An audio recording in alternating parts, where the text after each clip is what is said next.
I'd like to ask the Minister for Health and Social Care when an appointed day order to commence the Abortion Reform Act 2019 will be laid before Tynwald. On the Minister for Health and Social Care to reply. Thank you, Mr Deputy President. In the lead-up, I'll give a bit of preamble to the Honourable Member that, as he knows, under the provisions of Section 2 of the Abortion Reform Act 2019, the Act is due to come into operation on such day or days as the Department of Health and Social Care may by order appoint.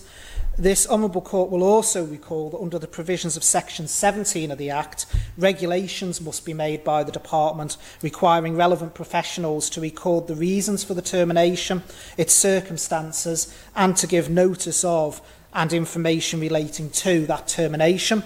Further, such regulations will also require a relevant professional who supplies a person with a relevant product as defined in the Act to record the reasons for that supply and require a relevant professional to record, except where the woman is under disability, that the woman is freely consents to the termination and has not been coerced into doing so.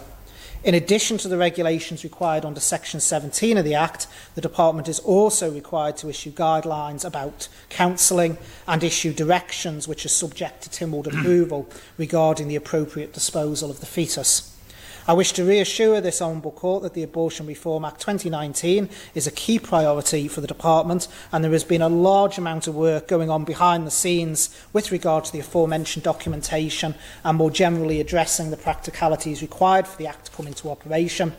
So, in this regard, a lot of work has been done, and I am very pleased to state that the appointed day order will be laid before the next sitting of this Honourable Court in March, with the regulations and directions referred to being laid for approval at the May 2019 sitting of this Honourable Court, and therefore the appointed day for the services, which is the entire Act, to come into operation will be the Friday following the May sitting of Tynwald, which is Friday the 24th of May.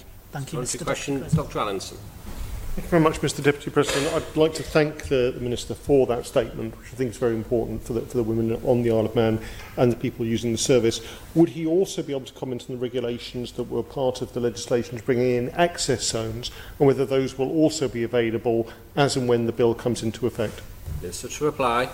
My understanding, Mr Deputy Speaker, is that all the regulations and directions that are needed will be in place by the appointed day. Question, Mr Hooper.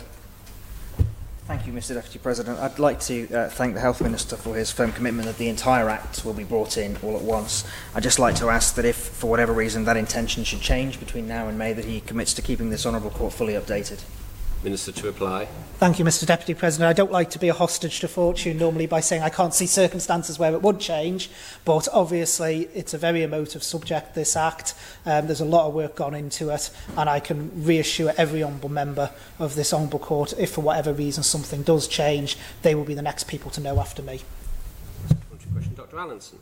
Thank you, Mr Deputy President. I'd again like to thank the Minister for his dedication to this bit of legislation, important as it is.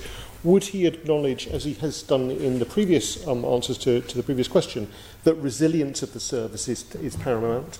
And would he also accept that there are many progressive GPs, doctors, midwives and nurses on the island who are quite happy to work with the department to make sure that the right services are available at the right time to all women who need them on the island? Minister to reply.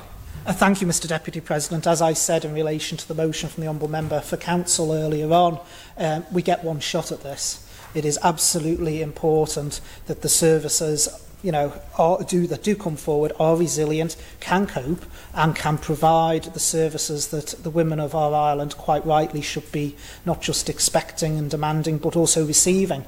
And I would like to thank all the medical practitioners that have been involved along the way, the GPs, the nurses and those that have engaged and have offered their services to help ensure that it's a smooth process, this Act coming in. That is particularly why the Department, after Royal Assent, didn't rush an appointed day order, why we've taken it step by saying the appointed day order will come before March, but then we get the rules and regulations laid before this Honourable Court in place, ready for the appointed day on the 24th of May. We get one shot at this and we need to get it right.